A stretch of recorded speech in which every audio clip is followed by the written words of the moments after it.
How to change profile picture in YouTube channel using cell phone.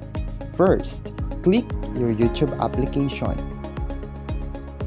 Second, click your profile and select your channel.